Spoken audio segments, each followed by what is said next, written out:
Establish చేసుకునే దిశగా అయితే ఖచ్చితంగా కనిపిస్తుంది. శ్రవణ్ గారు ఎట్లా ఇప్పుడు సామాజిక తెలంగాణ ఇప్పుడు మీరు ఇంతకాలం అన్నారు జాగృతి తరపున చేపడితే కార్యక్రమాలు ఓకే అన్నారు, కానీ ఇవాళ స్టేట్మెంట్ తో క్లియర్ గా ఇప్పుడు కేసీఆర్ చుట్టుపక్కల వాళ్ళు ఉన్న వాళ్ళు దయ్యాలంటే ఆ మెసేజ్ వేరే వెళ్తుంది కదా.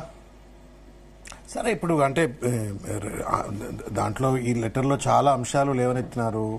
తెలంగాణ తల్లి విగ్రహం మీద ఉర్దూ అని, వక్ఫ్ అని, బీసీ 42 అని, ఎస్సీ వర్గీకరణ అంశం అని, ఇవన్నీ కూడా పార్టీలో నిర్దిష్టమైనటువంటి యొక్క విధి విధానాలు ఉన్నాయి. పార్టీ స్టాండ్ కూడా అసెంబ్లీ వేదిక కావచ్చు, బహిర్గతంగా కావచ్చు, కేసీఆర్ గారు పలు వేదికల్లో చెప్పిండ్రు. కాబట్టి అక్కడ ఎందుకు చెప్పలేదు అంటే ఎక్కడ చెప్పాలనో కేసీఆర్ గారు తెలిసినంత ఎవరికి తెలియదు. ఏ సందర్భాన్ని ఎట్లా వాడుకుంటే ఒక మెసేజ్ పోతుంది అనేటువంటిది ఆయనకు తెలుసు. కాబట్టి ఇంకా దాని మీద కోడిగుడి మీద ఈకలు పీకినట్టు అవుతుంది. అయినప్పటికీ కూడా ప్రజలు అనుకుంటారు, బికాజ్ ఒక్క పుర్రనే 100 రకాలు ఆలోచిస్తుంది కాబట్టి 100 పుర్రలు కొన్ని లక్షల రకాలు ఆలోచిస్తాయి కాబట్టి తన దగ్గరకు వచ్చిన ఫీడ్బ్యాక్ చెప్తే చెప్పొచ్చు. సోషల్ తెలంగాణ అనేటువంటిది, సామాజిక తెలంగాణ అనేటువంటిది ఒక పెద్ద బ్రహ్మ పదార్థం అండి. నేను I always advocate for it. నేను కూడా నిరంతరంగా సామాజిక తెలంగాణ, సామాజిక న్యాయం గురించి మాట్లాడుతుంటాం. దయాకర్ గారు కావచ్చు, ప్రకాష్ అన్న అందరూ మాట్లాడుతుంటాం. దాన్ని డిఫైన్ చేయవలసిన అవసరం ఉంది. 42% of BC reservations it self is not social Telangana, సామాజిక తెలంగాణ ఆర్ సామాజిక న్యాయం. ఇది లార్జర్ డెఫినేషన్. అది సామాజిక న్యాయం అనేటువంటి ఒక నినాదం పెట్టుకొని కొంత బలమైనటువంటి ఒక రాజకీయం చేస్తూ నిరంతరంగా మాట్లాడే రాహుల్ గాంధీ గారి కాంగ్రెస్ పార్టీలో ఇవాళ అసెంబ్లీలో పోయి చూస్తే 60% సీట్లు ఒక్క కమ్యూనిటీ ఉంటుంది, అది కూడా అప్పర్ క్లాస్ చెందినటువంటిది. So therefore, when we bring as political agendas, to what extent it is going to be feasible and practical అనేటువంటి అంశాన్ని కూడా లోతుగా ఆలోచించుకుంటారు. కేసీఆర్ గారితో ఇది అంతర్గతంగా చర్చ చేసుకోవాల్సిన అంశాన్ని బహిర్గతంగా బయటకు అయింది. వారు అన్నట్టు ఆ లేఖ లీక్ అయింది. లీక్ కావాల్సి ఉండాల్సి ఉండే ఇష్యూస్ అన్నీ కూడా అందరికీ తెలిసిన అంశాలే, ఈ కొత్త అంశాలు కావు. లోపల అందరికీ ఒక అవగాహన ఉన్నది వీటిపైన. కాబట్టి దురదృష్టకరం ఆ లెటర్ లీక్ అయింది. కాబట్టి ఆ ఎందుకు లీక్ అయింది, ఎవరు లీక్ అయింది అనేటువంటి తప్పనిసరిగా పార్టీ ఐడెంటిఫై చేసుకోవాలి, కవిత గారు కూడా ఐడెంటిఫై చేసుకోవాలి. Because you cannot simply blame on KCR alone. ఆయన చుట్టూ ఏదో దయ్యాలున్నాయని చెప్పని స్ట్రగాఫ్ కూడా చేయలేరు. వారు కూడా ఐడెంటిఫై చేసుకోవాల్సి వస్తుంది. మరి వారి చుట్టూ వాళ్ళు ఎవరిని ఇచ్చిండ్రా, how come it has gone to వాళ్ళ చుట్టూ ఎవరన్నా కావచ్చు, ఐ డోంట్ నో. నేనేమంటున్నా ఐ డోంట్ నో వారి దగ్గర ఎవరున్నారో వీరి దగ్గర ఎవరున్నారో. I don't know. It can, Prakash గారు అన్నారు, it can be possible anyway. Criminal advocate గా ఐఎమ్ ఆల్సో ఒక క్రిమినల్ అడ్వకేట్ గా కావచ్చు, ఇంకోరు కావచ్చు. వాళ్ళ ఫాదర్ కి వాళ్ళ డాటర్ రాసిన లేఖ, అంటే కేసీఆర్ కూతురైన నేను రాసిన లేఖని బయటకు వచ్చిందంటే పార్టీలో స్వతహాగా కేసీఆర్ గారి లేఖ ఇస్తే జైలు పెట్టుకుంటారు, లోపల తీసుకుపోతారు, బెడ్రూమ్ తీసుకుపోతారు.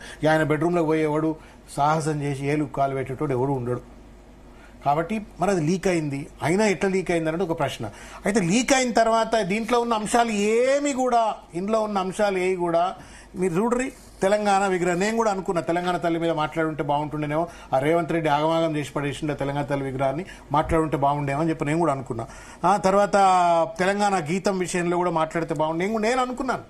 అదే కాదు, ఇప్పుడు వక్ఫ్ బిల్ మీద పార్టీకి ఒక స్టాండ్ ఉన్నది. ఎంపీలు పోయి రాజ్యసభలో కొట్లాడినరు, ఉన్న ఎంపీలంతా కొట్లాడినరు, అసెంబ్లీ వేదికగా దాన్ని తిరస్కరించిండ్రు, పార్టీ ఫోరంలో చెప్పిండ్రు. 42% అంశం మీద party supported the resolution that was sent to the government of India. Now party is demanding నువ్వు 42% ఢిల్లీకి పంపుడు కాదు బాయ్, నువ్వే ఇక్కడ చట్టం చేసి అమలు చేయమని చెప్పని కొట్లాడుతుంది. ఈ ఉర్దూ మాట్లాడకపోతా అంటే నేను రాహుల్ గాంధీ మీటింగ్ వరంగల్ అయినప్పుడు నేను కూడా ట్రాన్స్లేట్ చేసిన. ఆ జాగాలో ఏది మాట్లాడితే కరెక్ట్ అనేది కేసీఆర్ గారికి ఒక అవగాహన ఉంటుంది. కాబట్టి ఇవన్నీ చిన్న అంశాలు.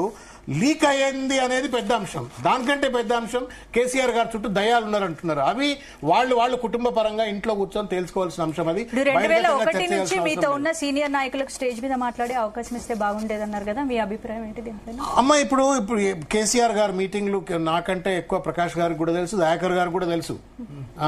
వారేంటి అంటే మీటింగ్, కాంగ్రెస్ పార్టీలో మీటింగ్ అయితే 50 మంది మాట్లాడతారు.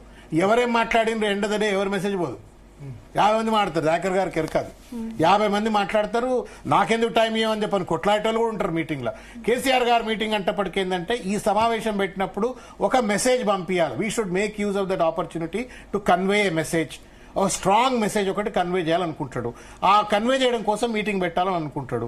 కాబట్టి ఆయన ఎవరు మాట్లాడాలో ఎవరు మాట్లాడొద్దు అనేటువంటిది ఒక మేము వరంగల్లో కూడా మీటింగ్ అయింది, మీకు గుర్తుంటో లేదో, తెలంగాణ ఉద్యమ కాలంలో గిన్నీస్ బుక్ రికార్డ్ అయినటువంటి ఒక వరంగల్ మీటింగ్ అయితే మాట్లాడింది లక్షల మంది, అది లక్షల మంది మాట్లాడింది. మహబూబ్ అలం ఖాన్ గారు, తర్వాత చచ్చిపోయిన స్వామి అగ్నివేష్ గారు, కేసీఆర్ గారు, తర్వాత పిడమర్తి రవి, కోదండరాం, గింతే మాట్లాడింది. అన్న జయశంకర్ గారు ఆయనకేంటంటే మీటింగ్ ను మిస్యూటిలైజ్ చేయొద్దు. వాడొకటి మాట్లాడి వీడొకటి మాట్లాడి ఆగమాగం అయిపోయి అది అన్డెమోక్రాటిక్ అని ఒక పర్స్పెక్టివ్.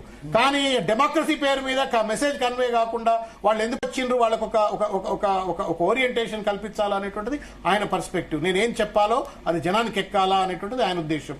ఆ ఉద్దేశంతో మీటింగ్ నడుపుతారు. But some parties see that అదే undemocracy, some parties see that you know అది దాన్ని పార్టీకి సంబంధించిన ఇంటర్నల్ కల్చర్. ఈ కొత్తగా అయితే అనుకోవాలి, ఇది ఏళ్ల తరబడి కల్చర్ ఇది. ఇప్పుడు మేము పార్టీలో మీటింగ్, ఇప్పుడు మీరు కాంగ్రెస్ అయితే బ్లేమ్ చేయరు కదా దీంతో?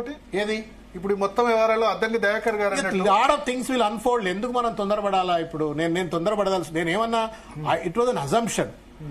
అయితే అట్లా కావచ్చు, అయితే ఇట్లా కావచ్చు. ఈమె లేఖ అయితే తప్పే ఉంది ఇంట్లో.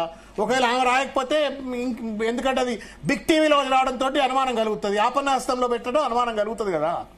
వాళ్ళు ఏమైనా సృష్టించిండ్రేమో అని అనుమానం కలుగుతుంది. మరి లీక్ వాళ్ళకే ఎందుకు? ఒకవేళ లీక్ అయినట్టయితే వాళ్ళ దగ్గరికి ఎందుకు పోయిందో వాళ్ళే చెప్పాలి. మరి అన్న ఒక్క నిమిషం ప్రకాష్ అన్న, ఇప్పుడు big TV is Revanth Reddy TV, అది ఆపన్న హస్తం is Sunil Kanugolu runs it, and Revanth Reddy Sunil Kanugolu are one coin two sides. వాళ్ళ దగ్గర ఎందుకు లీక్ అయింది? మరి వాళ్ళే చెప్పాలి సమాధానం.